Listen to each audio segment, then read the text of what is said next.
One that I read recently was The House of My Mother by Shari Frankie. Her mother, Ruby Frankie, was a big-time influencer. I think one of the original kind of family influencers, and her account was called 8 Passengers. And it was all very sort of, this is us living our life and putting it all on YouTube for everyone to watch and ultimately make money.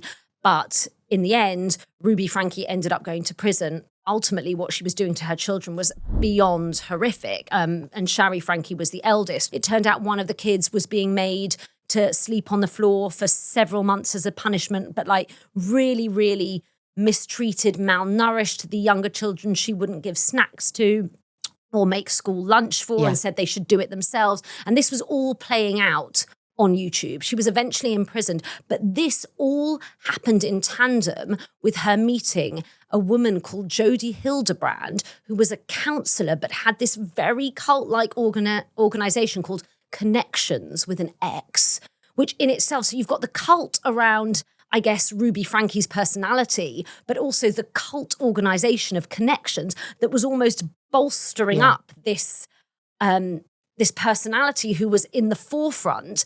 And actually Shari Frankie talks about cults and how they work in the book, because obviously they were so much, this idea is so much part of it. She actually says how Jodie becomes part of the family and how it was so destructive. And she likens that to a cult. And she says, cults are thought to prey on the vulnerable, the lost, the broken. But here's the thing. They also can ensnare anyone who is simply a human searching for meaning, or people who are in a state of transition in their lives, young adults coming of age. For instance, intelligence is no defense. My own father, a professor, was shockingly quick to abandon his own judgment in favor of hers. I mean, it's really, really an important book when you're looking at how these mechanisms can take control of people.